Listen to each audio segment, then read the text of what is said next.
कोई बॉडी नहीं है। ठीक, भगवान का जो शरीर है और उनका आत्मा है उसमें कोई भेद नहीं है। जैसे हमारा शरीर है और हमारा आत्मा है, दोनों अलग अलग है। ठीक है, जैसे मृत्यु के समय ये शरीर चेंज होकर हमें दूसरा शरीर मिल जाएगा, पर भगवान का ऐसे नहीं होता है। ठीक है, इसलिए जब भगवान अर्जुन को बताते हैं कि अर्जुन ये ज्ञान मैंने आज से करोड़ों साल पहले विवस्वान को दिया था, फिर उन्होंने आगे मनु को दिया था, तो अर्जुन बोलते हैं मेरे को तो ये याद नहीं है, आपको कैसे याद है? अर्जुन तो भगवान के साथ हर लीला में रहते हैं। ठीक है, तो भगवान बोलते हैं क्योंकि मैं ये शरीर नहीं हूँ। ठीक है, मेरे पास ऐसा कोई एक्सटर्नल शरीर नहीं है। जैसे हमारा तो ये ब्रेन होता है, दिमाग होता है, तो मृत्यु के टाइम तो ये दिमाग साथ में नहीं जाएगा, ये तो एक हार्डवेयर है कंप्यूटर का। ठीक है जी, पर भगवान के केस में ऐसा नहीं है। भगवान का शरीर और आत्मा में कोई भी फर्क नहीं है, इसलिए भगवान को तीनों काल का पता है, भूत का भी पता है, वर्तमान का भी पता है और भविष्य का भी पता है। ठीक है, और जैसे क्या है कि कुछ लोगों को अगर हम पूछें कि आप सिर्फ दिल से काम करना चाहते हैं तो दिमाग से डिसीजन लेना है, क्योंकि जो सिर्फ दिल से काम करते हैं लोग उनको धोखा देके चले जाते हैं। ठीक है, और वो सही से सोच नहीं पाते क्या करना है क्या नहीं करना है। पर कुछ लोग ये बोलते हैं कि नहीं, हमें दोनों करना है, दिल और दिमाग दोनों चाहिए। ठीक है, तो क्या भगवान के पास दोनों में क्या चीज है? क्या भगवान के पास सिर्फ दिल है या भगवान के पास सिर्फ दिमाग है? तो भगवान के अंदर दिल तो है। ठीक है, जैसे एक माँ के अंदर दिल होता है, वो बच्चों का कितना ध्यान रखती है, उनको खाने पीने के लिए, उनका पालन पोषण, उनको कपड़े के लिए कितना ध्यान रखते हैं। उसी तरह जो भगवान है वो हम सबका कितना ध्यान रखते हैं। ऐसा नहीं है कि सिर्फ चावल दे दिया खाने के लिए, भगवान ने उत्पन्न किया, सिर्फ चावल उत्पन्न किया, उसको सारी जिंदगी खाइए, ऐसा नहीं। उसके साथ और भी चीज़ें बहुत सारा दे जिसको हम खा सकते हैं। ठीक है, भगवान हमारा कितना ध्यान रखते हैं और हमें सारा फैसिलिटी दिया, जो चीज़ों से हम पूरा जीवन अपना आराम से निर्वाह कर सकते हैं। ऐसा नहीं है कि कोई बोल सकते कि मेरे लाइफ में या यहाँ पे पृथ्वी पे किसी चीज़ की कमी है। क्यों? क्योंकि जो भगवान से चीज़ पैदा होती है उसमें कोई कमी नहीं हो सकती। प्रॉब्लम फिर भी अगर कुछ लोगों को लगता है कि हाँ यहाँ पे जैसे कुछ लोगों के पास धन कम है, कुछ लोगों के पास भूखमरी होता है, तो पर ये जानवरों के समाज में नहीं होता है, ये मनुष्य के समाज में होता है, क्योंकि मनुष्य में लालच होता है, तो वो एक दूसरे का हथियार लेते हैं। जैसे आप गेहूं लेके जा रहे हैं, राइस लेके जा रहे हैं, स्कूटी पे पीछे रख के, आपका बोरी गिर गया और आप चले गए, आपको पता नहीं चला, 2-4 बोरी था, तो पीछे से एक गाय आता है, गौ माता आता है, वो 5-10 किलो खाएगा और वो चला जाएगा आगे, देखे नहीं जाएगा। ठीक है, और एक चिड़िया आएगा, वो 2-4 दाने जो भी उसको खाना अपना पेट भरेगा और उठ के चला जाएगा। फिर एक मनुष्य आता है, वो पूरा धोती खोल के उसको बांध के ले जाएगा साथ में। ये प्रॉब्लम है।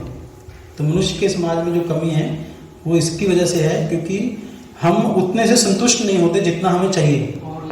हमें और चाहिए, मेरे को और दो, मेरे को और दो, मेरे को और दो, ये चीज होता है हमारे समाज में। पर भगवान ने सब कुछ दिया है पर्याप्त।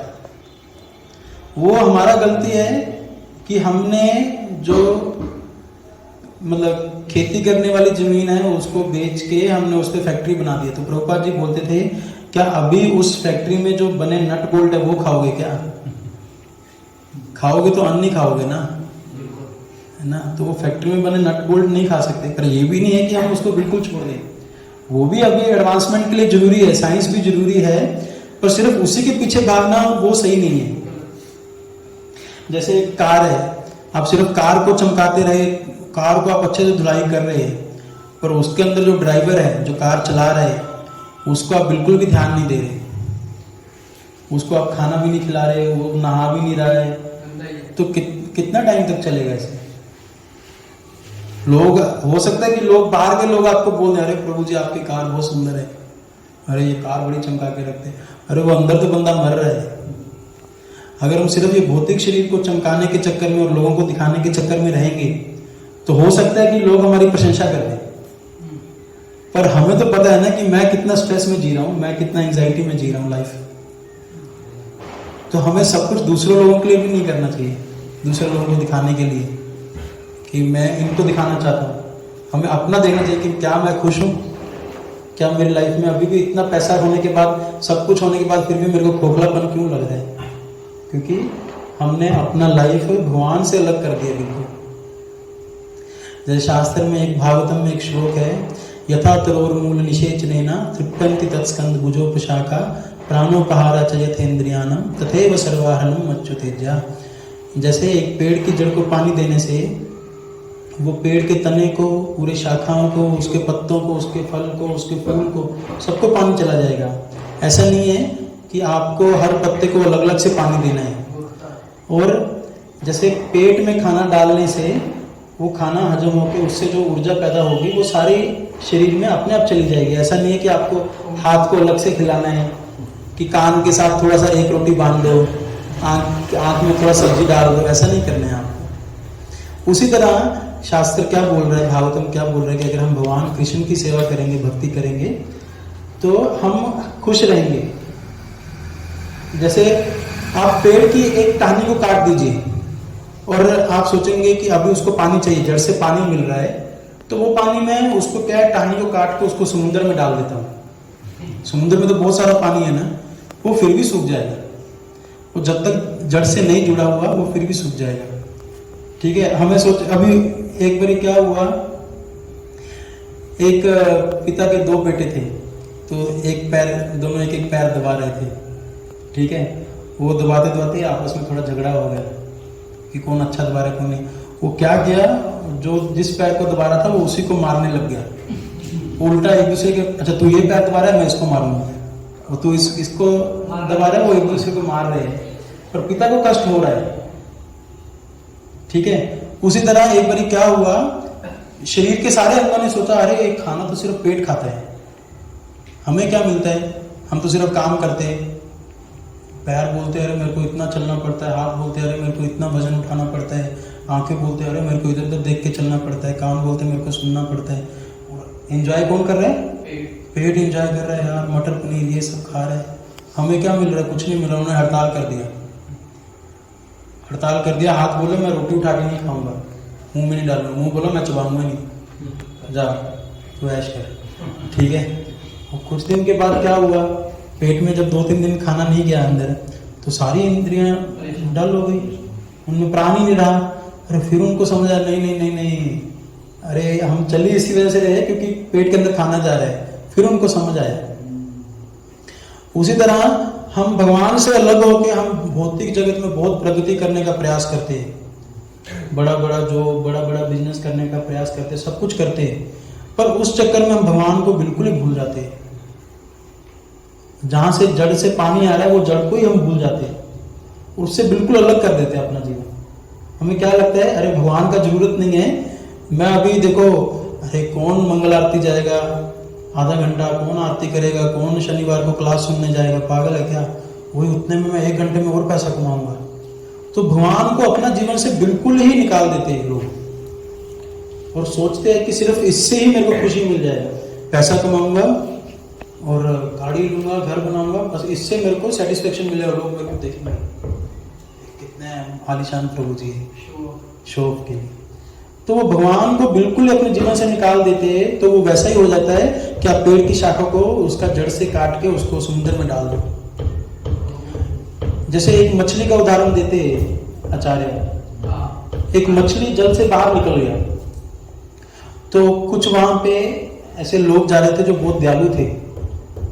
वो क्या बोले, अरे मछली को भूख लगी है इसलिए तड़प रही है। ठीक है, वो पूरा उसके लिए पूरा भंडारा किए, सब भंडारा किए, उसको अच्छे से खिलाया, वो फिर भी तड़प रही है। कोई बोला नहीं इसको कपड़े चाहिए, इसको ये चाहिए, इसको, पर किसी को ये नहीं पता कि वो क्यों तड़प रही है। तो एक पीछे साधु आया जिसको ज्ञान था, जिसको शास्त्र का ज्ञान था, उसको पता है इसको पानी में डालो। तो भगवान से अलग होकर चाहे हम कितना भी अच्छा खा लें, चाहे कितना भी अच्छा हम कुछ भी कर लें, हमें खुशी नहीं मिलेगी। थोड़ी देर के लिए खुशी मिल सकती है, हाँ, पर उसमें फिर क्वेश्चन क्यों आता है कि वो थोड़ी देर के लिए खुशी भी क्यों मिलती है? क्योंकि ये जो सारा भौतिक संसार है ये भगवान से उत्पन्न हुआ है, तो उनसे जो चीज उत्पन्न हुई है उसमें खुशी रहेगी। पर क्योंकि उनसे अलग हो गया ये चीज, इसलिए वो खुशी हमेशा नहीं रहती। खुशी रहेगी पर थोड़ी देर के लिए रहेगी। फिर बाद में कष्ट आते हैं। इसको क्या बोलते हैं? भोग त्याग।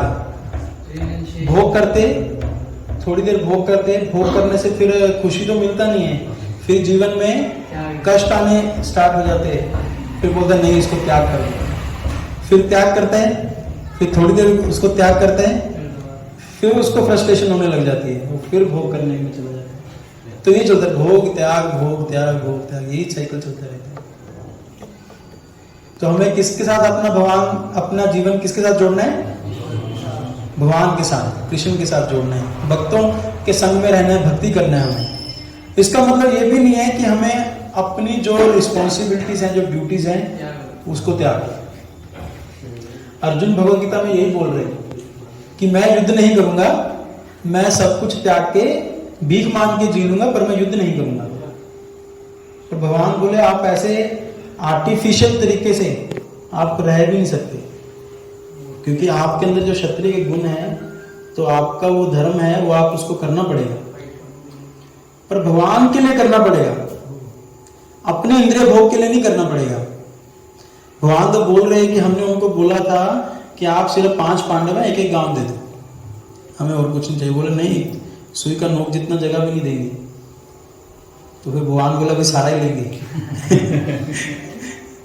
ठीक है, तो भगवान के अंदर हृदय तो है, सब जीवों का ध्यान रख रहे हैं। एक हाथी को खाने के लिए दे रहे हैं जो 100 किलो खाता है, एक चींटी को भी खाने के लिए दे रहे हैं, और हमें भी दे रहे हैं, पर मनुष्य को डर लगता है कि शायद मिलेगा, पता नहीं मिलेगा।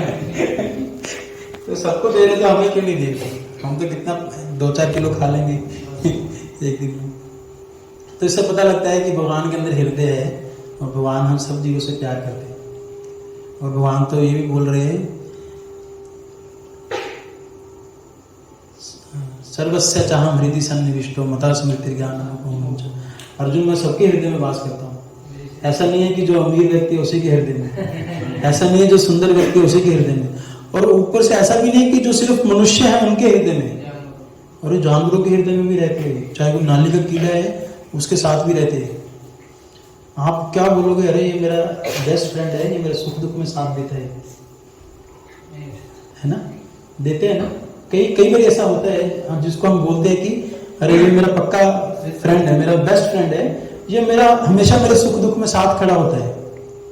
तो आप भगवान के बारे में सोचिए, वो चाहे कोई भी जानवर है, चाहे कोई कैसा भी कीट है, कोई कुछ भी है, वो उसके साथ भी रहते हैं, किसी को अकेला नहीं छोड़ते। तो भगवान कितना प्यार करते हैं हमारे से।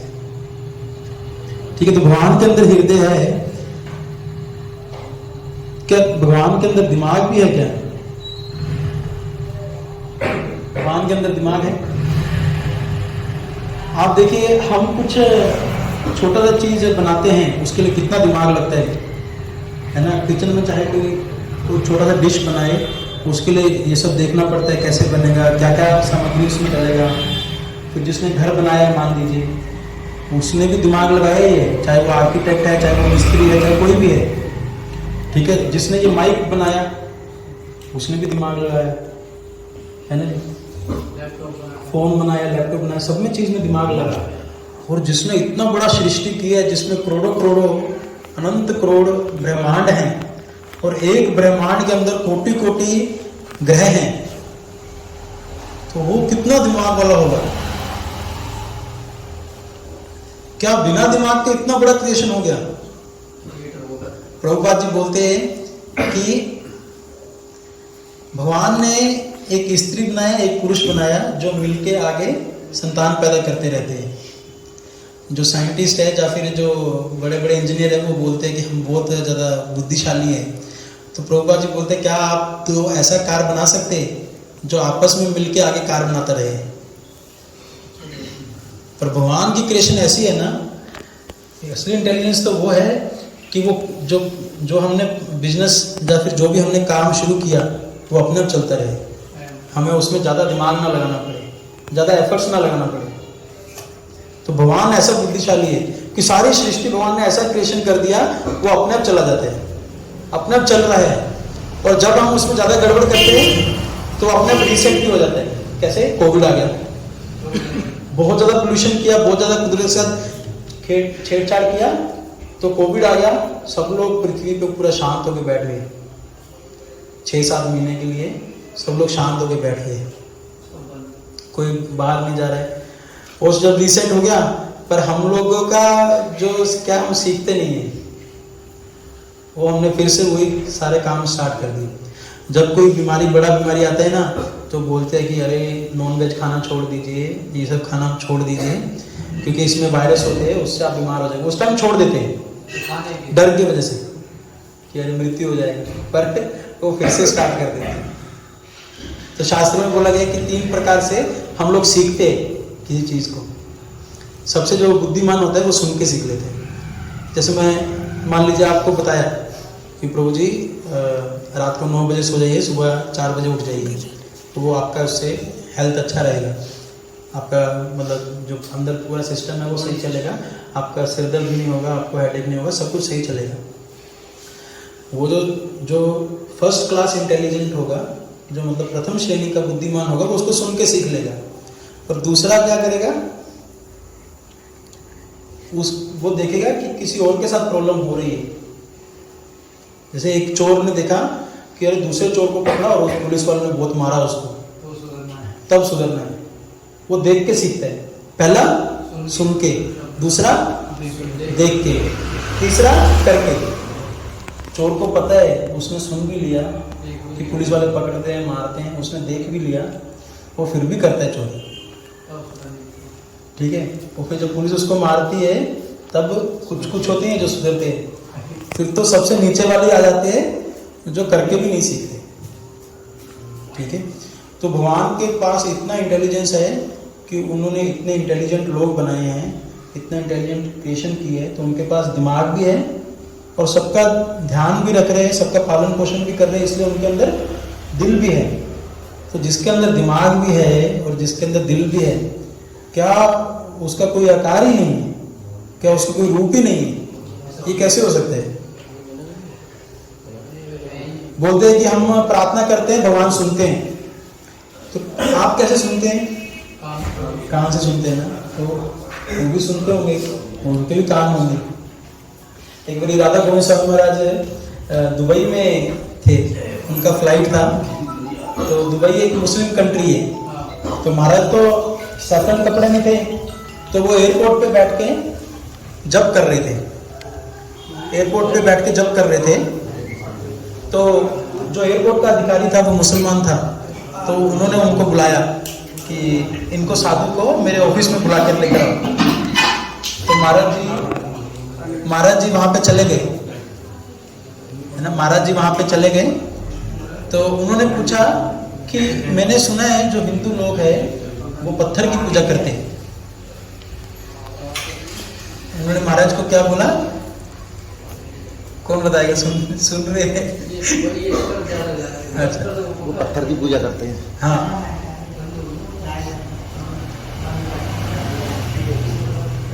प्रभु जी थोड़ा इधर आ जाओ, पीछे बहुत ज़्यादा गर्मी लगेगा, आप यहाँ पे आ जाओ, यहाँ पे आ जाओ, इधर आ जाओ, आप भी इधर आ जाओ, थोड़ा इधर हो जाओ, पीछे नहीं तो भक्तों को बहुत गर्मी लगेगा। ठीक है प्रभु जी, सुनना है प्लीज़, हाँ ध्यान से सुनना है, नहीं तो फिर कोई फायदा नहीं है आपका यहाँ आने पे, आपका टाइम वेस्ट हो जाएगा। ठीक है, ध्यान से सुनिए। अभी जब आ ही गए तो सुन के जाइए फिर, है ना। जब प्रसाद पाने बैठ गए तो वहाँ पे कुछ और कार्य करने का कोई फायदा नहीं है ना, तो अभी बैठ गए तो प्रसाद पा के जाइए, है ना। तो श्रवण करिए, सुनने से ही हमारा हृदय शुद्ध होता है। ठीक है, मैं भी सुन रहा हूँ, जो मैं बोल रहा हूँ मैं भी सुन रहा हूँ उसको। ठीक है, तो उन्होंने महाराज को बोला कि मैंने सुना है कि जो हिंदू लोग हैं वो मुसलमान जो पत्थर की पूजा करते हैं। तो महाराज बोले नहीं, यहाँ पे आपके एयरपोर्ट पे पत्थर लगा है, पर मैं तो उस पर चल रहा हूँ ना, मैं तो उसकी पूजा नहीं कर रहा, तो ऐसा नहीं है। तो बोले कि आपका घड़ी कहाँ पे? उन्होंने महाराज को बोला आपका घड़ी कहाँ पे? तो महाराज बोले नहीं मेरे पास घड़ी नहीं है। तो बोले आप फिर प्रार्थना कैसे करते हैं, आपको पता कैसे लगता है कि कब प्रार्थना करना है? महाराज बोले हम 24 घंटे प्रार्थना करते हैं भगवान से, हम 24 घंटे भगवान को याद करते हैं, हमें वो 5 टाइम का जरूरत नहीं है, 5 टाइम ही भगवान को याद करते हैं, हम 24 घंटे भगवान को याद करते हैं। तो बोले कि भगवान का तो कोई रूप नहीं होता, वो बोला कि हमारे मानते हैं कि अल्लाह का कोई रूप नहीं होता। तो महाराज बोले आप वो बोला कि ठीक है, अभी मेरा नमाज का टाइम हो गया, मैं जाके आ रहा हूँ, आप इधर ही वेट कीजिए। वो नमाज करके आए। तो महाराज बोले नमाज में क्या होता है, मतलब नमाज क्या होता है? वो बोले हम प्रार्थना करते और वो अल्लाह को सुनाते प्रार्थना, ताकि अल्लाह उसको सुने। तो महाराज बोले कि अगर हम प्रार्थना कर रहे हैं तो अल्लाह, आपको पता है कि अल्लाह सुनते हैं? बोला हाँ सुनते हैं, इसमें क्या है? तो महाराज बोले कैसे सुनते? आप कैसे सुनते? वो बोला आप कैसे सुनते हैं? बोले महाराज बोले मैं तो कान से सुनता हूँ। तो बोले वो भी कान से सुनते हैं? तो बोले अच्छा, अगर वो सुनते हैं तो आपको कुछ वापिस रिप्लाई भी करते हैं क्या? बोले हाँ रिप्लाई करते हैं, वो बोलते हैं। तो बोले अच्छा कैसे बोलते हैं? वो गुस्से हो गए। वो बोला आप कैसे बोलते हो? महाराज बोले मैं तो मुख से बोलता हूँ। बोले वो भी मुंह से बोलते हैं। बोले अच्छा, मतलब उनका कान है, उनका मुंह है। अच्छा आप उनको देख पाते हैं क्या जब वो आपको देखते हैं? बोले हाँ वो तो सबको देखते हैं, सबको देखता है। हाँ तो वो कैसे देखते हैं? बोले अरे आप कैसे देखते हो? बोले आंखों से। तो बोले हाँ वो भी आंखों से देखते हैं। तो बोले अच्छा उनका आंख है, उनका मुंह है, उनका कान है, तो फिर उनका शरीर क्यों नहीं है? तो वो बंदा चौंक गया पूरा। वो ये क्या फिलोसफी बोल दिया महाराज ने। वो बंदे का हृदय पिघल गया। ठीक है, और उसने क्या किया, महाराज जी के लिए एक बहुत सुंदर घड़ी गिफ्ट किया उसने। पर महाराज बोले वो मेरे को डर लग रहा था कि कहीं बम ना हो। तो बोले मैंने उसको पहना नहीं। तो बात मेन है हमारे, पहला ये फेस्टिवल। हाँ ये जो भौतिक जगत है, दुखों का घर है, मिजरेबल मटेरियल वर्ल्ड। हाँ ठीक है। और दूसरा क्या है? Blissful spiritual world. और तीसरा ABCDE फॉर्मूला। तो पहला हम डिस्कस करेंगे मिजरेबल मटेरियल वर्ल्ड। तो किस किस को अभी तक रियलाइज हुआ है कि यहाँ पे दुख है?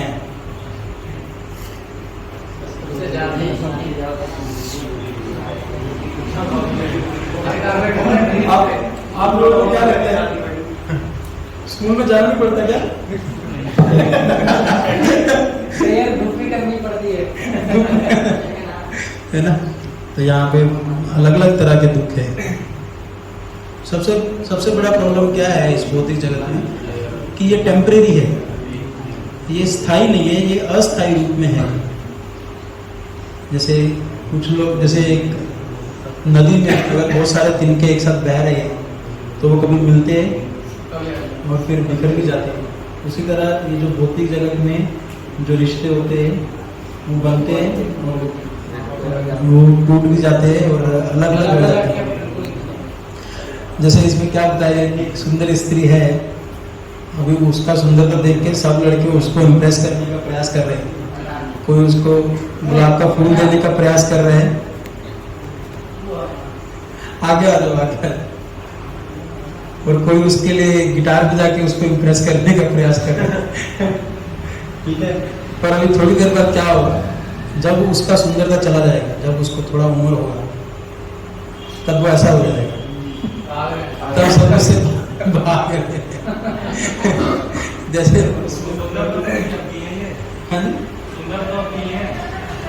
सुंदर अब भी है। आप इनसे शादी कर लोगे? शादी की बात थोड़ी है। क्या सुंदर, सुंदर तो बड़े बूढ़े भी सुंदर होते ही है। पहले ये वाली चीज आप देखिए, ये वाली चीज नहीं आपने देखी कि उसको इम्प्रेस करने का प्रयास कर रहे है ना, किस लिए? शादी करने के लिए। पर इससे अभी शादी करने के लिए बोलेंगे तो भाग रहे हैं। हाँ, ये इसका मतलब ये नहीं है कि जो हम बुजुर्गों को सुंदर नहीं बोल रहे, उनके अंदर बहुत सारे गुण होते हैं। वो ये कहना चाह रहे परमानेंट है नहीं कोई भी ब्यूटी। हाँ महाराज जी, कुछ कहना चाहता हूं। अभी ये जो डायवर्ट हुआ है थोड़ा सा, ये जो अभी जो चैप्टर बता रहे थे भैया ने एक कमेंट किया था कि ये भी सुंदर है, तो एक्चुअल क्या है बात, ये आकर्षण के बारे में था जो कुछ था। एक उम्र पे क्या आकर्षण रहता है व्यक्ति का और वो कैसे आकर्षित होता है उसके लिए, और एक तरह से हिंदी में कहूँगा एक तरह से काम वासना जो होती है, तो बस वही समझाने की प्रभु जी कोशिश कर रहे हैं। मतलब जो हमारा मेन टॉपिक है कि ये जो भौतिक जगत है ये अस्थायी है, भौतिक जगत में अस्थिरता है, परमानेंट नहीं है। ठीक है, मतलब आज कोई सुंदर है कल को वो सुंदर नहीं होगा, हम भी चेंज होंगे। छोटा बच्चा होता है वो कितना क्यूट रहता है, जब बड़ा होता है उसके बाल झड़ जाते हैं, उसके दांत निकल जाते हैं, तो वो सुंदर नहीं है ना। कहने का मतलब ये है, हम ये ऐसा नहीं बोल रहे कि सुंदर नहीं है वो अभी, उनके अंदर अभी कमियां आ गई, ऐसा नहीं है, हमें वो अच्छा नहीं लग रहा है। ठीक है, पर आपको तो ऐसा चाहिए ना कि भाई जो हमेशा ही चीज सही सुंदर रहे। आप मान लीजिए गाड़ी खरीदते, आपको लगे भाई उसमें एक भी स्क्रैच नहीं आना चाहिए, वो एज इट इज रहना चाहिए, है ना, उसका कभी रिपेयर करने की जरूरत ना पड़े सब, पर वो तो पड़ेगा ही, वो तो पड़ेगी, है ना। और जैसे अंगूर है वो मतलब किशमिश बन जाता है ना, वो वैसा होता है भौतिक जगत में। मैं इसलिए बता रहे कि भौतिक जगत दुखों का घर है, और सबसे बड़ा दुख ये होता है, इसको सत्य लोग क्यों नहीं बोलते, यह असत्य है। क्यों? सत्य का मतलब वो होता है जो पास्ट में भी सच था, जो प्रेजेंट में भी सच था, सच है, और जो आगे भी सच रहेगा। अगर कोई सच टाइम के साथ बदल रहा है तो वो सच नहीं है। जैसे 12 करोड़ साल पहले गीता सुनाई गई थी और 5000 साल पहले, हाँ, वो सच और आगे भी। तो फिर हमारा क्वेश्चन ये उठता है कि अच्छा फिर वो सुंदरता क्यों नहीं रही, उस जो लड़की के पास वो सुंदरता क्यों नहीं रही, क्या ऐसा कारण था? उसका क्या है कि हम उसके अंदर थोड़ी देर के लिए जो सुंदरता थी वो इसलिए थी क्योंकि वो चीज भगवान से आई है। ये जो सारी सृष्टि है ये भगवान से हुई है, पर क्योंकि ये भगवान से अलग हो गया है इसलिए इसमें हमेशा सुंदरता नहीं रहेगी। ठीक है जी, जैसे मान लीजिए आपको 1 करोड़ रुपया दे दिया जाए, ठीक है, और आपको बोल दिया जाए कि आप कहीं और से नहीं कमा सकते, बस आपके पास यही 1 करोड़ रुपया है, आप तो डेली उसमें से खर्च कर रहे हैं। अगर कोई बुद्धिमान होगा वो थोड़ा थोड़ा खर्च करेगा, पर कोई अगर गलत आदतों में पड़ा है तो वो जल्दी खत्म कर देगा। तो क्या आपके पास आप हमेशा आपके पास 1 करोड़ ही रहेगा? खत्म हो जाएगा ना उसके अंदर से। तो उसी तरह क्योंकि जब भगवान से चीज वो आई है, जो उत्पन्न हुई है, उसके अंदर सुंदरता है, पर क्योंकि ये भौतिक जगत में नैतिक कांस्टेंट एनाइलेशन चलता रहता है, उसको बोलते हैं हमेशा प्रलय होता रहता है, शरीर हमारा हर सेकंड चेंज होता रहता है, इसलिए वो सुंदरता हमेशा नहीं रहेगी।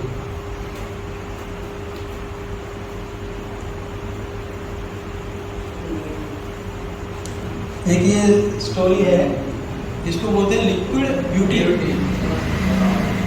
इसको हिंदी में कौन बोलेगा? इसका मतलब लिक्विड मतलब तरल, तरल सुंदरता।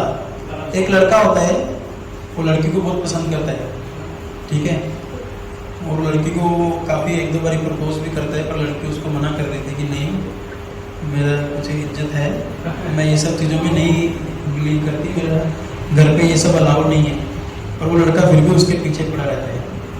ठीक है, तो वो लड़की क्या बोलती, ठीक है आप 1 हफ्ते बाद आना, आप 1 हफ्ते बाद मेरे को मिलने आना, फिर मैं जो आपको मैं एक्सेप्ट कर लूँगी, ठीक है। पर वो लड़की क्या करती है ना, क्योंकि उसको अपना इज्जत प्यारा होता है, वो क्या करती है, एक मेडिसिन ले लेती है जिससे उसको लूज मोशन लग जाता है और उसको वॉमिटिंग होने लग जाता है, ठीक है। पर वो क्या करती है ना, उसको वो घड़े में रखती है संभाल के, जो उसको उल्टी हो रहा है, जब उसको जो लूज मोशन हो रहा है ना, वो उसको घड़े में रखती है ना। तो 1 हफ्ते बाद वो लड़का जाता है, उसका शरीर पूरा ऐसे हो जाता है, मुरझा जाता है, शरीर सूख जाता है। वो लड़का जाता है, लड़की घर के बाहर बैठी होती है, तो वो लड़का बोलता है कि वो लड़की कहाँ है, वो इतनी सुंदर लड़की, उसने मेरे को बुलाया था 1 हफ्ते बाद, वो कहाँ है? वो बोली मैं ही वो लड़की। बोले नहीं तुम वो नहीं हो सकती। वो पूरा उसका होश उड़ जाते हैं, बोले नहीं तुम ये हो नहीं सकती। बोले नहीं मैं ही वो लड़की हूँ। फिर उसको जब वो ध्यान से सोचता है, अब वही लड़की होती है, वो बोलता है अरे तुम तो इतनी सुंदर थी, अभी क्या हो गया? बोले जो मेरी सुंदरता है ना, वो अंदर मैंने घड़े में रखी हुई है, उसे देख लो। वो जब देखता है फिर उसका दिमाग ठिकाने आता है। तो भौतिक जगत में सुंदरता ऐसी है के अंदर यही गिनता है।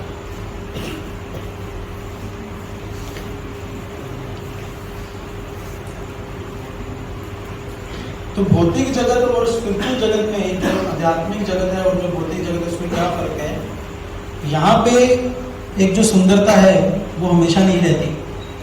तो सुंदरता सिर्फ ये मत सोचिए कि सिर्फ लड़की के बारे में बात कर रहे थे, बाकी सब चीज़ों के बारे में। ये शरीर भी हमेशा साथ नहीं रहेगा, इसमें भी अभी जवानी में तो ठीक है, सब कुछ सही है, धीरे धीरे बैक पेन, ये प्रॉब्लम, वो प्रॉब्लम, खाना नहीं हजम हो रहा, ये हो रहा है, वो हो रहा है, डॉक्टर के पास भागो, ये सब प्रॉब्लम स्टार्ट हो जाता है। गाँव में तो यहाँ फिर भी ठीक है, अब नोएडा में आइए, डॉक्टर की दुकानें पड़ी रहती है, वहाँ पे लंबी लंबी लाइनें लगती है ना। पर जो भौतिक, जो आध्यात्मिक जगत है, उसमें जो भी चीज़ है वो स्थायी रूप से रहते हैं। शास्त्रों में वर्णन है कि जब महाभारत का युद्ध हुआ था, भगवान कृष्ण 125 साल के थे। कितने साल के थे? कब? हाँ। पर उस टाइम भी भगवान 16 साल की लड़की के जैसे लग रहे थे। वहां पे बुढ़ापा नहीं होता है। जो 4 तरह के दोष होते हैं, किसको पता है? आप मत बोलिएगा, और कोई बताएगा। 4 दोष होते हैं। Very nice, very good, very good.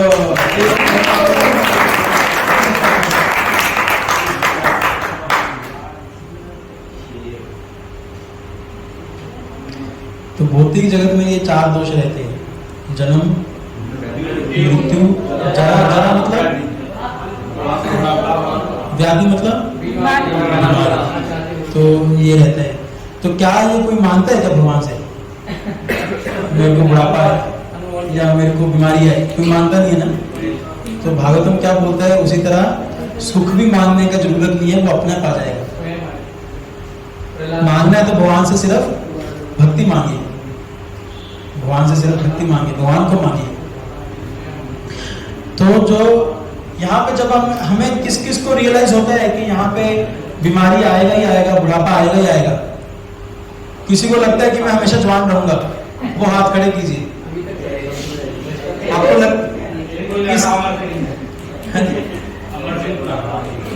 किस किस को ये लगता है कि मैं हमेशा जवान रहूंगा, वो हाथ खड़े कीजिए। किसको लग रहा है? अच्छा लग रहा है, ठीक है, अभी जवानी का जोश है। ठीक है, तो हमें ये रियलाइज होगा कि ये 4 तरह के दुख तो भौतिक जगत में हमेशा रहेंगे। और जब माँ के गर्भ में होता है, आप ये सोचिए, आपको ऐसे करके वो थैली में रखा गया है, माँ के गर्भ में रखा गया है, और वो भी उल्टा, और आप कहीं जा भी नहीं सकते, कहीं हिल भी नहीं सकते। 9 महीने के लिए वहां पे रहना है। ठीक है, और जब जन्म होता है तब बहुत कष्ट होता है। और भागवतम में बताया गया है कि प्रभु जी इधर आ जाओ, आ जाओ, आ जाओ, आप लोग नीचे बैठे, आप इधर यहाँ पे जगह है, इधर इधर आ जाओ, नीचे बैठ। जब माँ के गर्भ में होते हैं ना, तो वहां पे छोटे छोटे कीटाणु रहते हैं, वो काटते शरीर को, बच्चे के शरीर को काटते। और बिच्छू काटने का जितना दर्द होता है ना, उससे 10,000 गुना दर्द होता है माँ के पेट, माँ के गर्भ में। और उतना दर्द की वजह से बच्चा अंदर बेहोश हो जाता है। जैसे बहुत ज़्यादा दर्द होता है, जब ऑपरेशन वगैरह होता है तो व्यक्ति बेहोश हो जाता है, तो अंदर माँ के गर्भ में बेहोश हो जाता है व्यक्ति, बच्चा जो होता है। फिर उसको होश आता है, थोड़ी देर वो फिर उसको काटते हैं। ऐसे जो होता है 9 महीने के लिए। और उस टाइम वो भगवान से प्रार्थना करता है, मेरे को ये जो अभी यहाँ पे मैं हूँ, मेरे को प्लीज यहाँ से निकाल दो, मैं बाहर आके आपका बहुत भक्ति करूंगा। मेरे से गलती हो गया कि मैं आपको भूल के यहाँ पे आ गया, आपसे अलग होके मैं यहाँ पे आ गया, तो मेरे को यहाँ से निकाल दीजिए। और जो भक्त होते हैं तो उनको तो भगवान के दर्शन भी होते हैं माँ के घर में, पर फिर बाहर आके क्यों भूल जाते हैं हम? क्योंकि जब माँ के गर्भ से बाहर निकलता है बच्चा, उस टाइम उसके ऊपर इतना प्रेशर पड़ता है कि उसका जो इंटेलिजेंस है, जो बुद्धि होता है, वो खत्म हो जाता है वहाँ, फिर उसका रीसेट हो जाता है, बिल्कुल 0 से स्टार्ट होता है। और उसी तरह जब हम शरीर छोड़ते, तो शरीर छोड़ना इतना आसान नहीं होता है, क्योंकि अभी जो हमारा आत्मा है वो पूरी तरह ये कन्विंस हो गया है कि मैं ये शरीर हूँ, इसके साथ जो संबंधित चीजें हैं वो मेरी है ना। अभी आप सोचिए, आपका जैसे घर है, आपको कोई बाहर से आके आपके घर से निकाल दे, क्या आप आराम से चले जाओगे? क्या आप पूरा जोर लगाओगे? अरे मेरा घर है, ये मेरा रजिस्ट्री है, ये है, आप पुलिस में जाओगे, पूरा जोर लगाओगे ना? या फिर आके आपको कोई ऐसे लैपटॉप छीन के ले जाए, आप बचाओगे? भाई उसको मेरा है, ठीक है।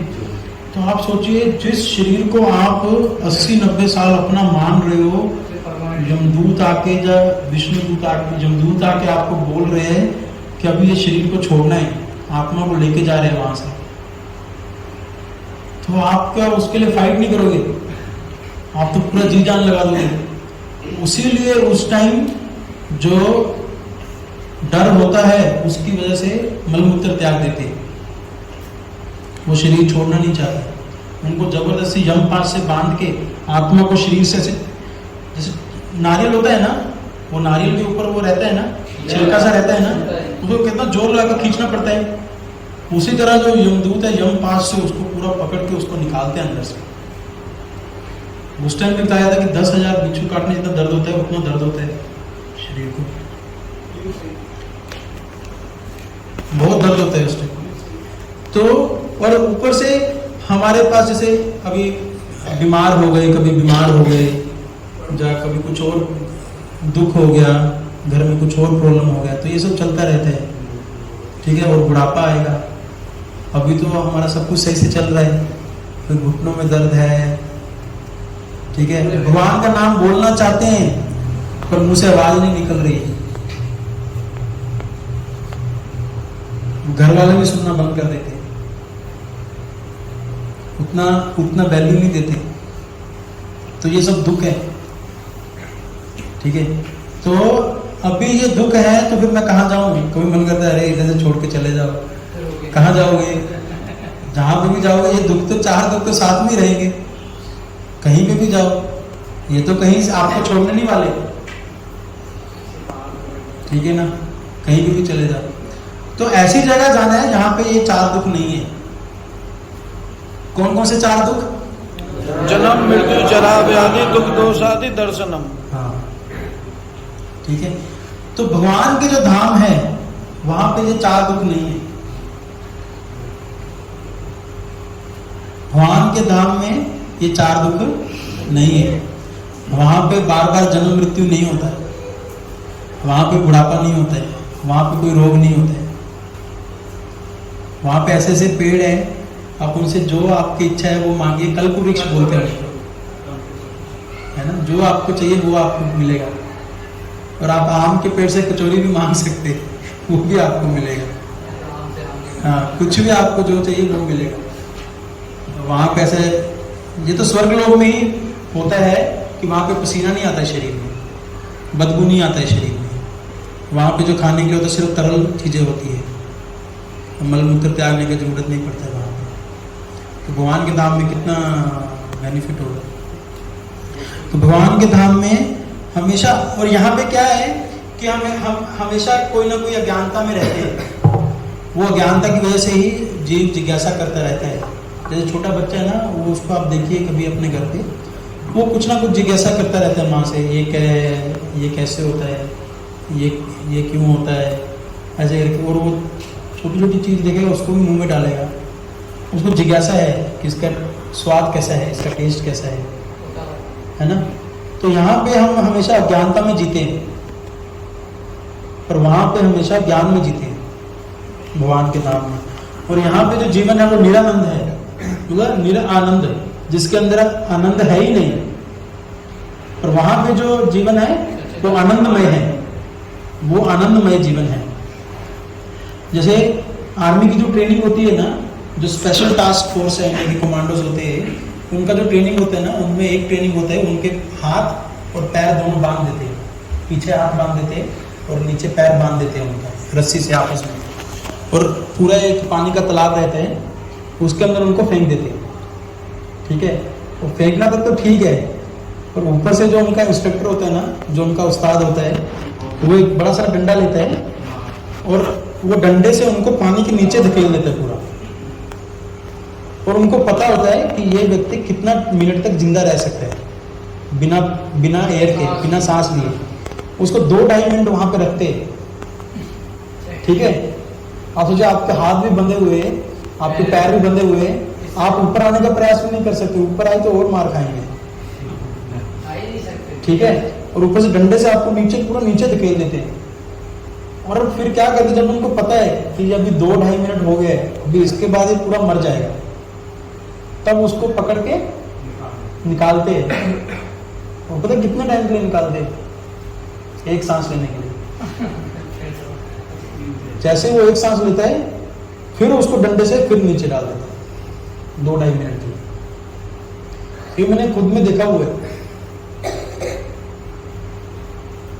भौतिक जगत में ऐसा ही होता है। हमें इतने कष्ट दिए जाते, इतने कष्ट दिए जाते, इतने कष्ट दिए जाते हैं ना, जब माया देवी को लगता है कि अभी ये मर जाएगा, वो थोड़ा सा खुशी दे देगी। वो खुशी पाके व्यक्ति को क्या लगेगा ना, यार ये मस्त लाइफ है, ये जगह बढ़िया है। ये जगत बढ़िया है, बोलो इधर ही रहना है प्रभु जी। क्या आप बोलते हो इधर से जाना है, इधर से जाना है, इतना मस्त सब कुछ तो चल रहा है, ठीक है। जैसे ही एक सांस आएगा, जैसे व्यक्ति ने बोला कि ये भौतिक जगत बड़ा अच्छी चीज है, इधर रहने के लिए बड़ा सुख है, तुरंत फिर माया दे लात पे लात, दे लात पे लात, दे लात पे लात, उसको पूरा उसको निचोड़ देती है। फिर जब वो मरने लगता है, फिर थोड़ा सा खुशी दे देती है, थोड़ा सा खुशी है। 3 तरह के क्लेश होते हैं, आपको छोड़ के कौन बताएगा? प्रभु जी को माइक दीजिए, ये वाले प्रभु जी। हाँ, आपको आपको आपको आध्यात्मिक, आदि भौतिक, आदि दैविक। हाँ, इसको थोड़ा उनको माइक दे दीजिए, उनके हाथ में पकड़ो पकड़ो पकड़ो। झूल रहे हैं बाकी। नहीं पकड़िए पकड़िए।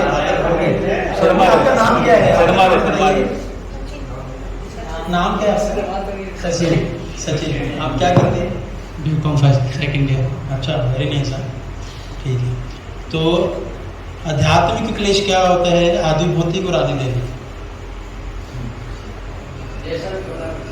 जो भी आपको अच्छा लगे आप बता सकते हैं। मतलब मुझे ऐसे तो नहीं पता, मतलब हाँ, एक कलेश होता है जो घर में होते हैं, ठीक है, एक कलेश जो हमें दूसरों से मिलते हैं, ठीक है, और जो हमारे, और एक कलेश होता है जो हमारे दिमाग से निकलते हैं। ठीक है। प्रकृति एक हो गया। natural disaster होता है। हाँ जी, natural disaster, very good. Mind में प्रॉब्लम होता है, प्रॉब्लम होती है। ये माय माइंड, ये अदर्स माइंड। हाँ जी, बिल्कुल सही है, धन्यवाद। हरि बोल।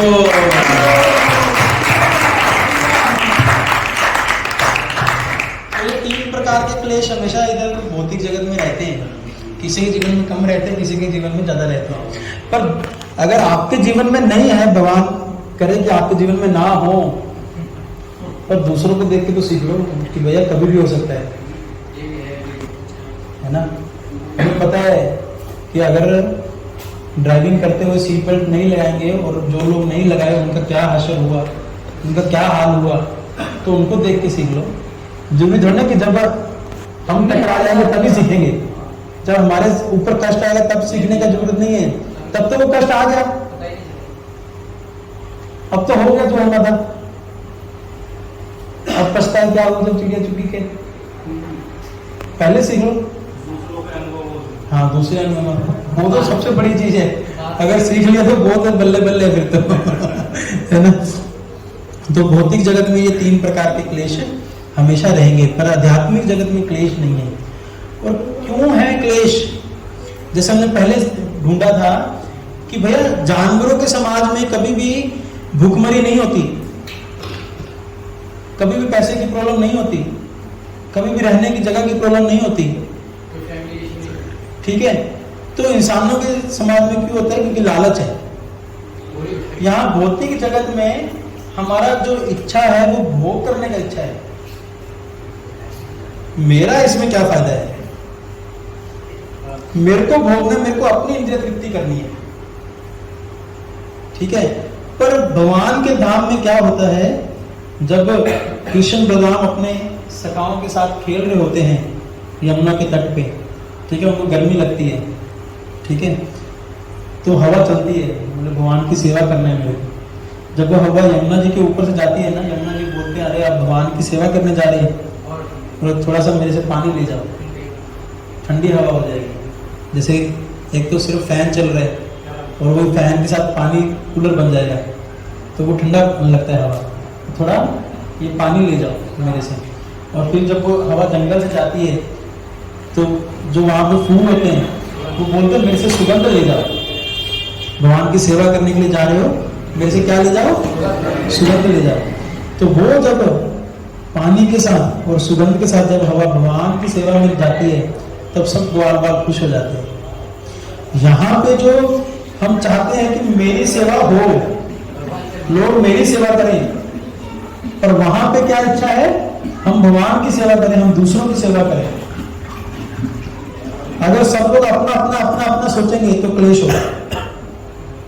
जैसे घर में भी है, अभी घर में पिताजी बोल रहे हैं नहीं मेरे को घिया अच्छा लगता है, वो बच्चा बोलता है मम्मी मेरे को तो पिज्जा ही खाना है, ठीक है, और माँ बोलते मेरे को दोनों में से कुछ भी नहीं अच्छा लगता, ठीक है। तो अभी कितना चीज बनाएंगे वो लोग। और अगर हम ये सोच के चलेंगे कि अच्छा मेरे घर पे भगवान का मंदिर है, मेरे को भगवान के लिए अच्छा भोजन बनाना है, उसको भगवान को भोग लगाना है, और उसको हम ये सोचेंगे कि हाँ अभी ये प्रसाद हो गया भगवान को भोग लगाने के बाद, तब क्योंकि अभी वो प्रसाद हो गया इसलिए सब लोग उसको बहुत अच्छे से खाएंगे, उसका आदर करेंगे।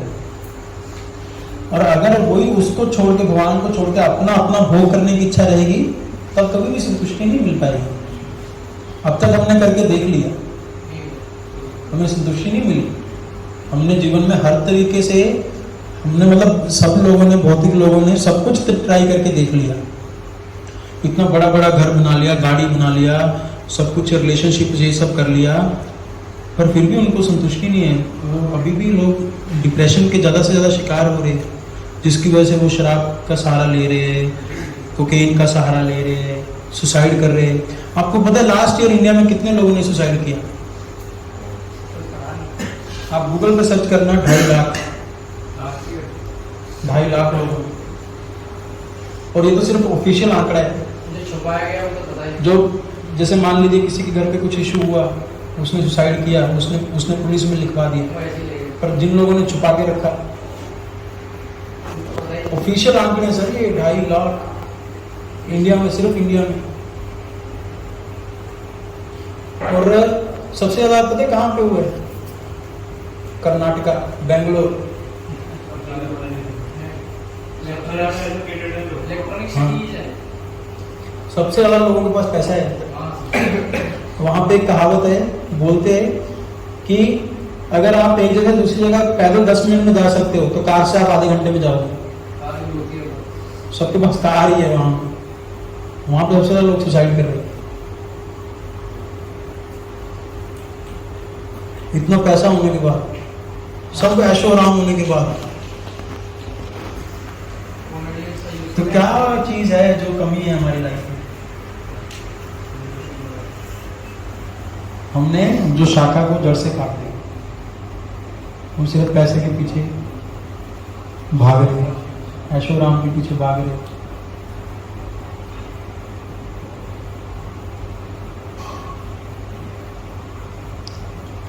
और एक चीज और है कि हम तो ये शरीर नहीं है, हम तो आत्मा है, ठीक है।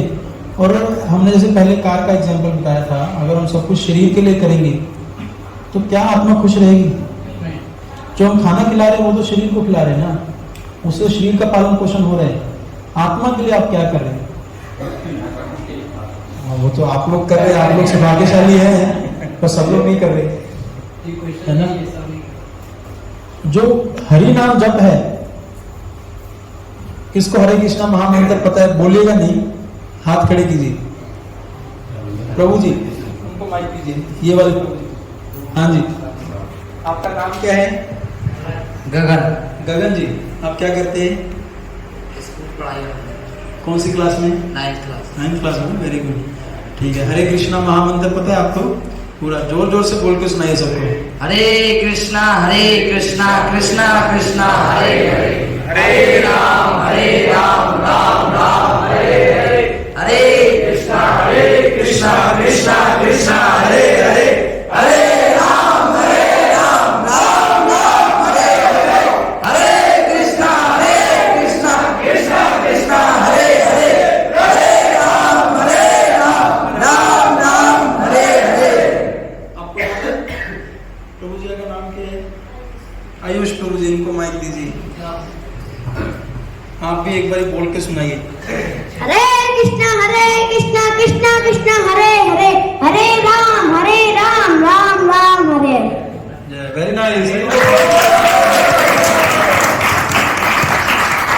तो ये हमारा आत्मा का भोजन है। गोलोक प्रेम धन हरि नाम संकीर्तन। हर व्यक्ति प्रेम चाहता है, प्रेम की खोज में रहता है, भौतिक जगत में आनंद की खोज में रहता है। पर यहाँ पे जो आनंद मिलता है वो अस्थायी होता है, थोड़े टाइम के लिए रहता है, बाद में वही दुख देता है।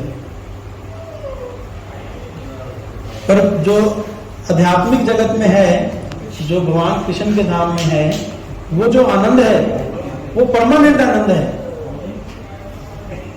तो फिर हम अभी ठीक आ जाओ, इधर आ जाओ, इधर आ जाओ, इधर आ जाओ, इधर आ जाओ। अभी भी हो वो आनंद हमारे अंदर है, पर हम अभी क्योंकि अपने आप को आत्मा नहीं मानते, शरीर मान रहे हैं और हम शरीर के लिए आनंद की खोज कर रहे हैं। पर जब हम भक्ति में जुड़ते हैं ना, तब हमें उसका फिर से अनुभव होने लग जाता है। हमने देखा होगा ना, भक्ति में आने से पहले हम क्या थे और यहाँ पे आने में कोई डिफरेंस लग रहा है आपको? प्रभु जी का क्या नाम है? प्रभु जी का स्माइल बहुत सुंदर है, पीछे बैठे हैं जो प्रभु जी। आप माइक लीजिए, डरिए मत। आपका नाम क्या प्रभु जी? मनीष। आप क्या करते हैं? पढ़ाई करता हूँ। कौन सी क्लास में? मैं 12th पास आउट हूँ। अच्छा, वेरी नाइस। कौन सा सब्जेक्ट में पढ़ाई किया आपने? क्या मैंने बायो ली थी। बायोलॉजी? हाँ। मेरे को बहुत डर लगता था उससे। ठीक, बहुत अच्छा है। तो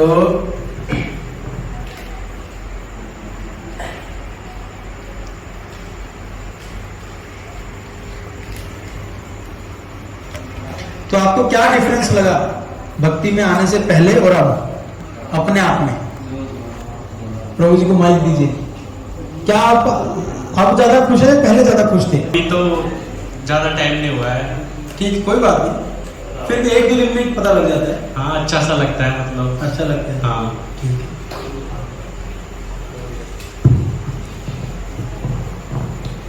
और एक पेड़ होता है तो उसकी परछाई हमें वो पानी में दिखती है, ठीक है, पर वो अगर हम उसी परछाई के हिसाब से जीवन जिएंगे तो क्या वो समझदारी है? नहीं। उसमें तो जैसे कंकर लगेगा पानी में वो हिल जाएगा, ठीक है। पर जो रियल पेड़ है वो नदी के किनारे है। उसी तरह ये जो, पर क्योंकि नदी में उसकी परछाई दिख रही है, इसका मतलब ये प्रूफ है कि असली में पेड़ कहीं तो है ना।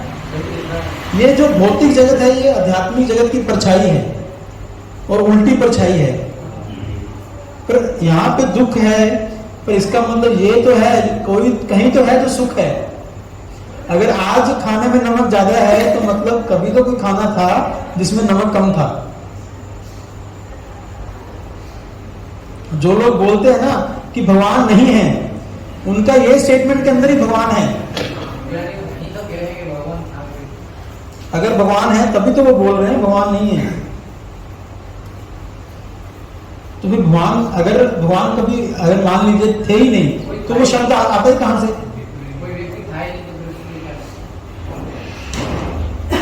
अगर खाने में नमक ज्यादा है इसका मतलब कभी तो वो खाना बना था जिसमें नमक कम था, तभी तो आपको पता लगा कि नमक ज्यादा है। तो जो ये भौतिक जगत में जो थोड़ा सा आनंद मिल रहा है हमें, उससे हमें पता चल रहा है कि कोई तो ऐसी जगह है जहां पे हमेशा आनंद रहेगा। और वो जो जगह है, वो जो धाम है, वो भगवान का धाम है। उसी को बोला है हैप्पी प्लेनेट, जहां पे सिर्फ सुख ही सुख है, जहां पे दुख नहीं है। और यहाँ पे सिर्फ दुख ही दुख है, सुख नहीं है। वो सुख की अनुभूति होती है, हमें थोड़ा सा लगता है कि यार यहाँ शायद सुख मिल गया, पर नहीं। जैसे एक ऊंट होता है, वो जब रेगिस्तान में जाता है ना, तो वो क्या करता है ना, वहां पे जो कांटे होते हैं रेगिस्तान में, कांटे, उसको चबाता है और उसको चबाने से उसकी जीभ से खून निकलता है और वो खून का स्वाद, टेस्ट लेता है और उसको लगता है कि ये कांटे बहुत टेस्टी है, वो अपने खून को ही खा के उसको क्या लगता है ये कांटे बहुत टेस्टी है। हम अपना ही ऊर्जा और अपना सब कुछ निचोड़ के हमें क्या लगता है कि यहाँ पे शायद थोड़ा सा सुख मिल गया मेरे को, पर नहीं, वो सुख नहीं है, वो हम अपना ही खून खा रहे हैं।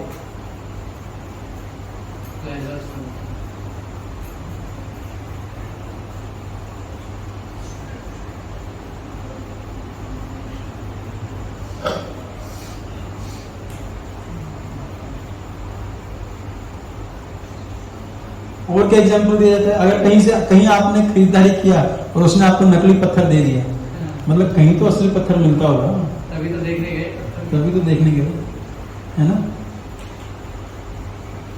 और फेक करेंसी आजकल बहुत चल रहा है, बहुत ज्यादा। आप लोगों ने सुना भी होगा शायद। फेक करेंसी है, अगर जाली नोट है तो असली नोट तो कहीं पे है, नकली आम है प्लास्टिक वाले तो कहीं तो असली आम तो होंगे, बस उसी की खोज करनी है।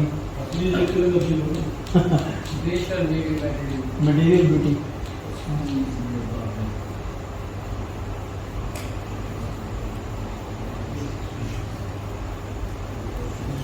इसको कौन पढ़ेगा आपको छोड़ के? और कौन पढ़ेगा? प्रभु जी The sound, आपका नाम क्या? शशांक शर्मा नाम है जी। ठीक है। The soul originally belongs to a spiritual world where every word is a song, every walk is a dance, water is the nectar. All living beings are pure. There is no old age, disease or death. ये हमने point cover कर लिए, ठीक है जी। तो यहाँ पे जब कोई मधुर आवाज में गाता है कोई सिंगर तो हमें कितना अच्छा लगता है, और हम बोलते हैं, किसी को बोलते हैं तेरी आवाज अच्छी नहीं, पर आध्यात्मिक जगत में जिसके मुख से कुछ भी शब्द निकलेगा वो एक गाने के समान होता है, एक बहुत सुंदर कविता के रूप में होता है। और कितना कोई अगर सुंदर नाचता है वो अच्छा लगता है ना देखने में, वहां पे चलना भी नाचने के समान है, पानी अमृत के समान है।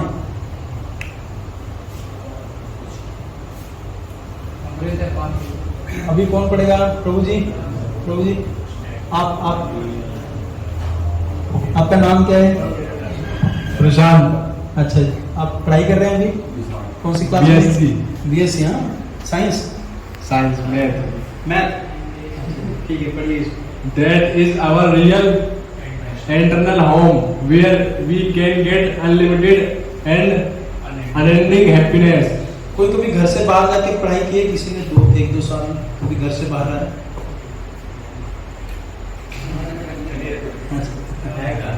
तो जिस घर में हम 16-17 साल रहे हैं, जब 20 साल रहे हैं, तो उस घर में वापस जाने से हमें कितना खुशी मिलता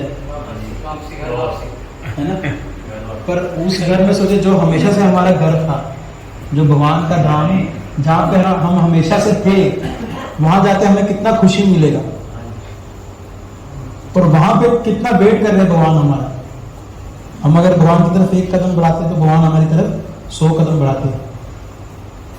और वो घर में वो हमारा नित्य धाम, नित्य घर है हमारा, ठीक है।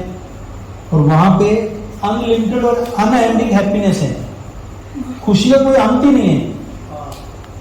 जो कभी खुश होता है ना, बोलते कि आप मेरी खुशी का अंत ही नहीं है, और वो खुशी कभी खत्म भी नहीं होती। ऐसे नहीं कि कोई दुख आ रहा है जिसकी वजह से वो खुशी खत्म हो गई, ऐसा नहीं होता, हमेशा खुश रहते हैं वहां। ठीक है जी, ठीक है जी।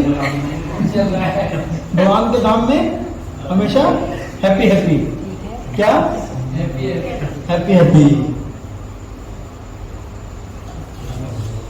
तो प्रभुपाद जी क्या बोलते हैं, इसलिए जो हमारा जीवन का जो उद्देश्य क्या है, go back home, back to God है। प्रभु जी बोले क्या, कहां पे जाना है हमें वापिस?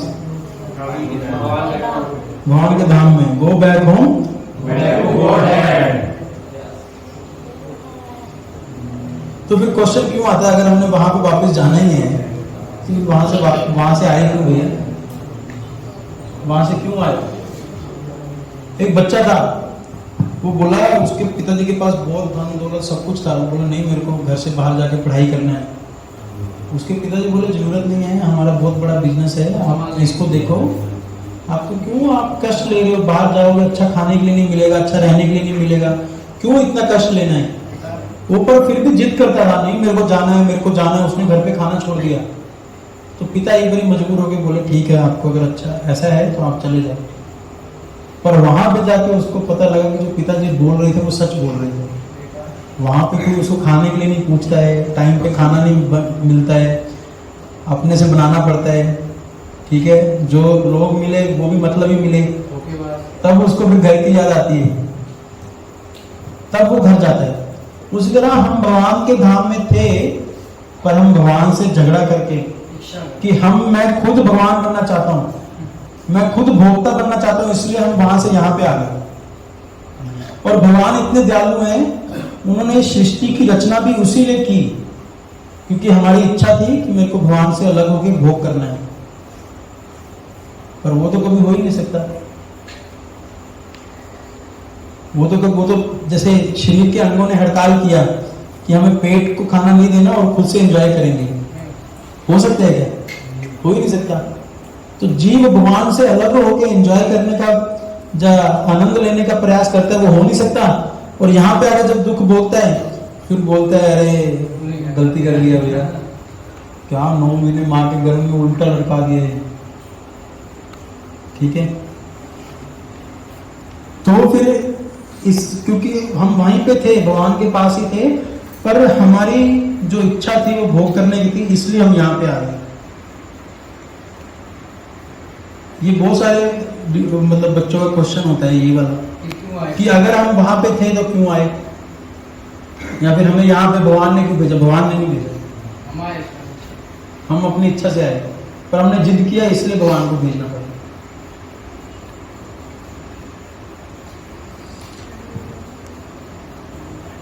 स्पिरिचुअल वर्ल्ड से जीवात्मा नीचे भौतिक जगत में गिर जाते हैं।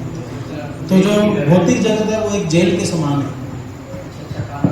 जैसे सरकार ने सब कुछ फैसिलिटी दिया हुआ है, पर अगर जो नीति नियम का पालन नहीं करेगा सरकार उसको उठा के जेल में डाल देगी।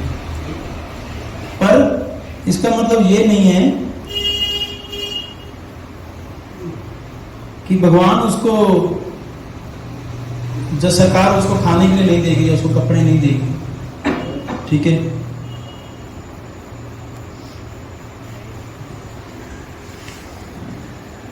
तो ये हम क्वेश्चन पूछेंगे, जेल का और भौतिक जगत का हम कंपैरिजन कर रहे हैं कि अगर जेल में उसको जेल बोला गया तो ये क्या है? भौतिक जगत है, ठीक है। जेल कीपर, वहां पे जेल कीपर रहता है, पुलिस का कोई सुपरिटेंडेंट रहता है, यहाँ पे माया देवी उसकी इंचार्ज है, ठीक है। वहां पे खाना होता है। भौतिक जगत में क्या देते हैं भगवान में खाना? भगवान देते नहीं खाने के लिए? क्या क्या देते हैं? सब्जी, दाल, राइस। पर ये जो गेहूं है ये भगवान का बनाया हुआ है, ये लोगों ने नहीं बनाया, ये साइंटिस्टों ने नहीं बनाया, साइंटिस्टों ने नट बोल्ट बनाया, ठीक है। होते तो हैं, पर अगर मान लीजिए उसका बीज ही खत्म हो गया पृथ्वी से, तो क्या आप फिर से उसको बना सकते हैं? जैसे कई प्रजातियां हैं जो पृथ्वी से विलुप्त हो गई, बिल्कुल खत्म हो गई, है ना। जैसे कुछ गैंडे की ऐसी प्रजातियां हैं, उनका सींग काटने की वजह से उनको लोगों ने मार दिया, अभी वो खत्म हो गई पृथ्वी से। क्या आप उनको फिर से बना सकते हैं? नहीं बना सकते। हम उसी चीज को फिर से बो रहे हैं, हम उसको पैदा नहीं कर सकते। मान लीजिए आप बोलो कि गेहूं बिल्कुल खत्म हो गया पृथ्वी से, आप गेहूं कहां से लेके आओगे?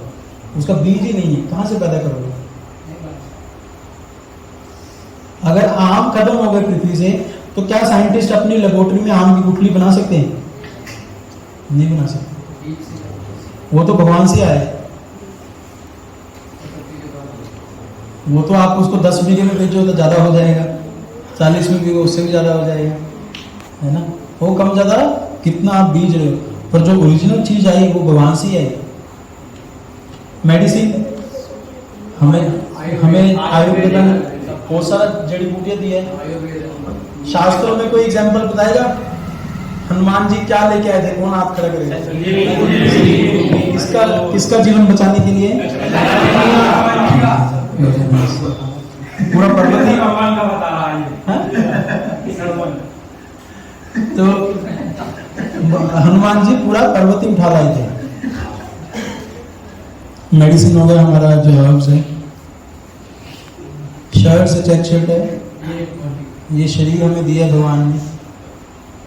विप्स मतलब जब मारते हैं ना, चाबुक मारते हैं, चाबुक मारते हैं ना जो मुजरिम होते हैं, यहाँ पे भी रहता है क्या क्या जो प्रभु जी ने बताया, आध्यात्मिक, आदि भौतिक, आदि दैविक, ये क्लेश रहते हैं।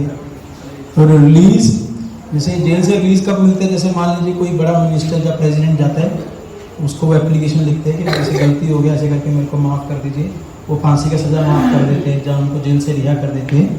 उसी तरह भगवान के धाम जाने से इधर से मुक्ति मिलेगा, नहीं तो बार बार जन्म, बार बार मृत्यु में चक्कर चलता रहेगा। Stay in state, laws of state, भगवान के जो नियम हैं उनको फॉलो कीजिए, जो शास्त्रों में हमें नियम दिए हुए। जैसे हमारे स्टेट ने लॉ बना रखा है कि हाँ, अगर नहीं फॉलो करोगे तो पुलिस ले जाएगी। प्राइम मिनिस्टर से वहां पे भगवान है। Why does the soul leave the spiritual world and come to this material world?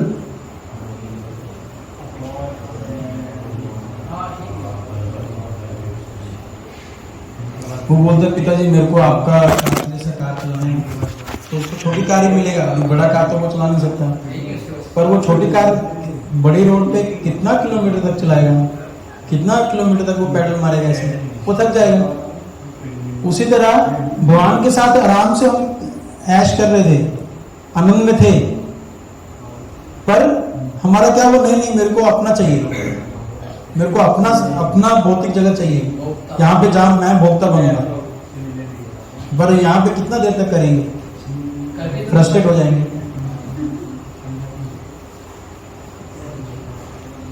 और जल से अगर मछली को बाहर निकाला शर्मा जी, तो उसको कैसे हम खुशी दे सकते हैं? अगर हाँ जी, पानी में डाल के, है ना।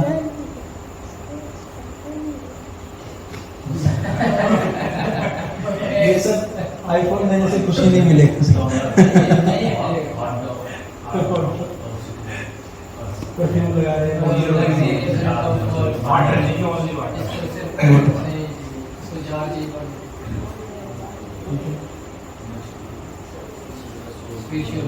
उसी तरह हम भगवान से नाम से बाहर निकल के इधर आ गए हैं। यहाँ पे कितना भी ड्यू लगा लो, कितना भी डॉलर कमा लो, कितना भी कुछ कर लो गलत काम, पर वो आनंद नहीं मिलेगा। कभी तो अंदर से आवाज आएगी कुछ कमी है, बहुत हो गया, कुछ कमी है।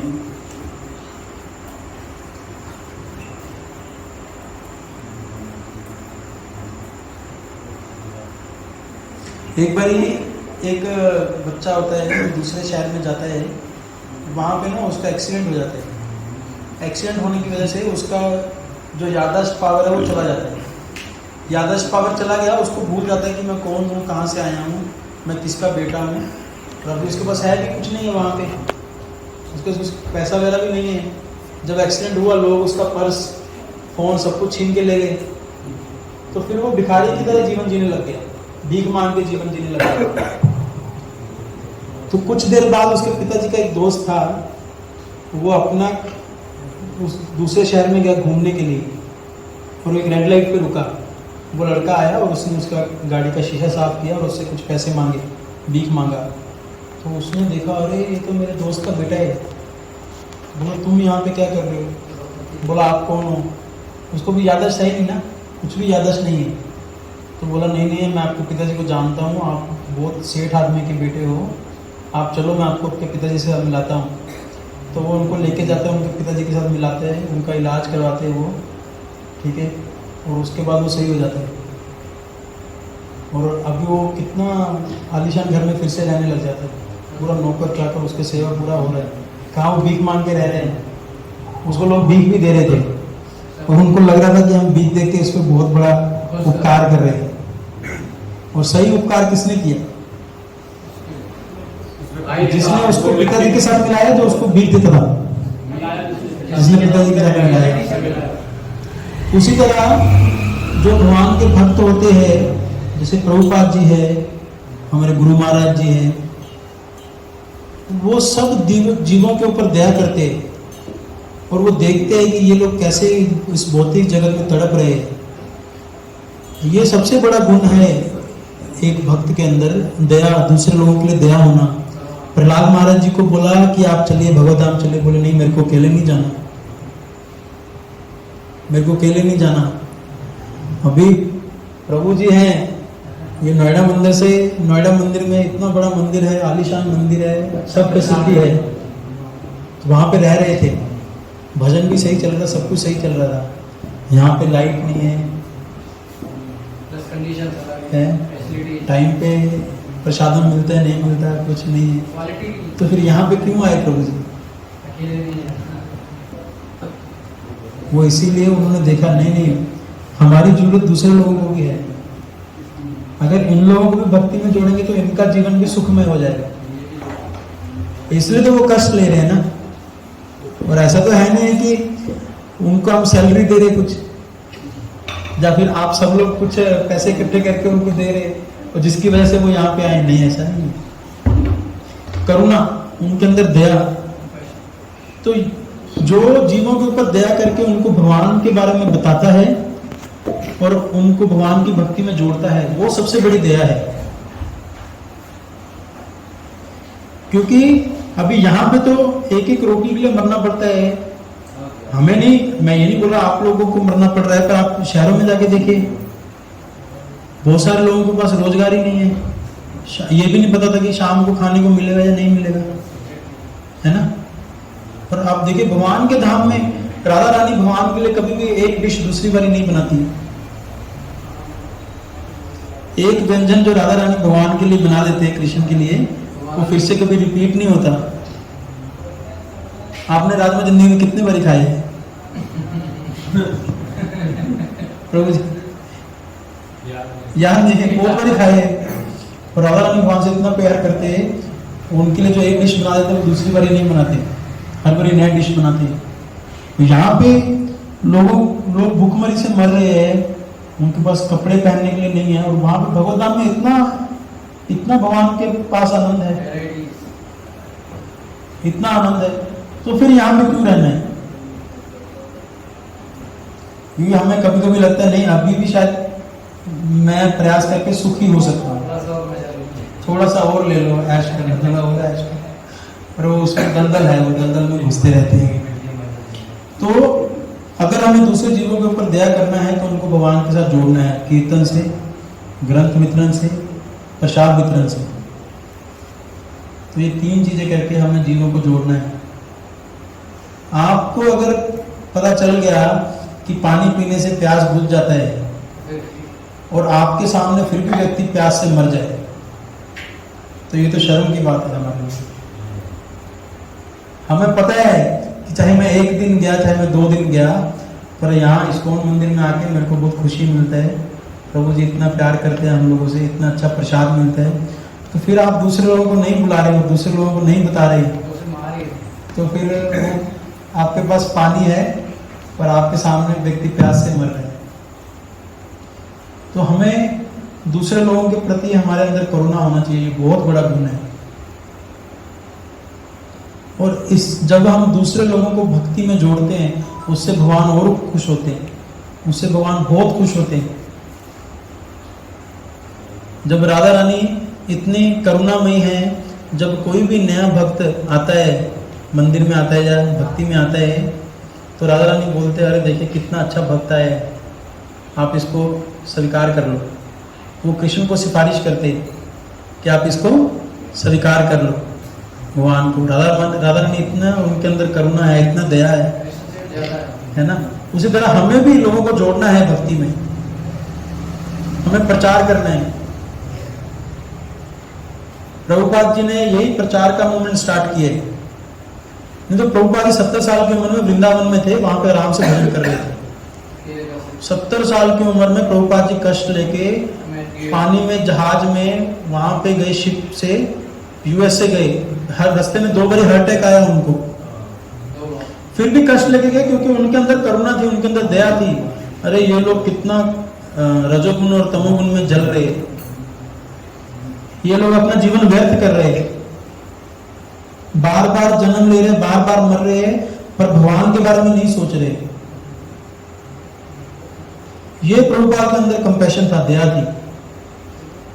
और अगर हमारे अंदर भी दया होगी और हम भगवान से प्रार्थना करेंगे कि आप मेरे ऊपर कृपा करो कि मैं कैसे ज्यादा से ज्यादा लोगों को जोड़ूं, भक्ति में आपके साथ जोड़ूं, तो भगवान जरूर हमें बुद्धि देंगे।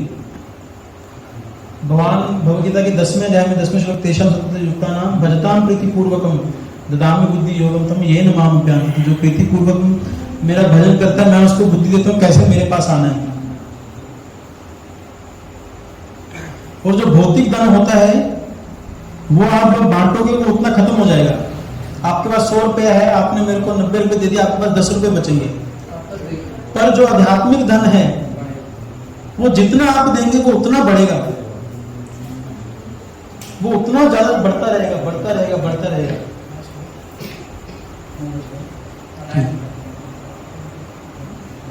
तो हमें भगवान के साथ अपना जो संबंध है वो फिर से स्थापित करना है।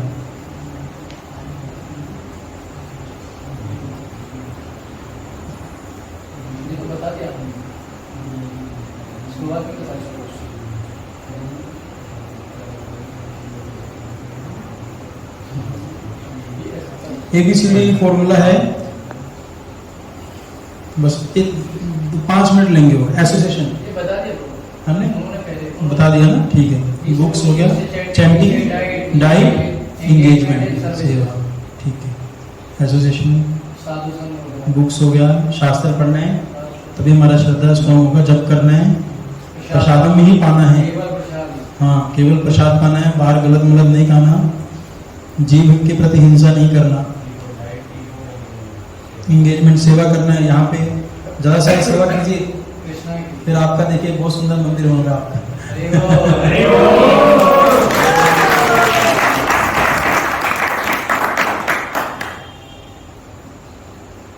ठीक है जी। दुखों का घर है, इसके अलावा एक ऐसा घर है हमारा जहाँ पे हम हमेशा से थे, पर वहां से हम झगड़ा करके आ गए यहाँ पे, और वहां पे कोई दुख नहीं है, सिर्फ आनंद ही आनंद है, ज्ञान ही ज्ञान है, ठीक है। सत्य चित्त आनंद, ट्रुथ है वहां पे, सत्य है। तो वो धाम में हमें वापस जाना, ये हमारा गोल होना चाहिए। और उसके लिए जो हमारा हरे कृष्णा महामंत्र है उसका हमें ध्यानपूर्वक जप करना है। और भगवान की जैसे हमारे जो गुरुजन हैं जो हमें गाइड कर रहे हैं, वो जैसे बोले वैसे सेवा करना है, तो हमारा भक्ति में बहुत जल्दी प्रगति होगा। क्योंकि हमारा तो मन अभी वो है ना, क्या बोलते हैं कि उसमें भौतिक का बहुत ज्यादा भरी हुई है। पर हमें गुरुजन बताएंगे कि नहीं ये सही नहीं है, ये क्या सही है क्या गलत है, उसके हिसाब से अगर हम सेवा करेंगे और भगवान का जप करेंगे तो हमारी बहुत जल्दी प्रगति हो जाएगी। जब क्या करना है हमें, हरे कृष्णा कृष्णा कृष्णा हरे हरे, हरे राम राम राम हरे हरे। जय गुरु शिला प्रभुपाद की जय।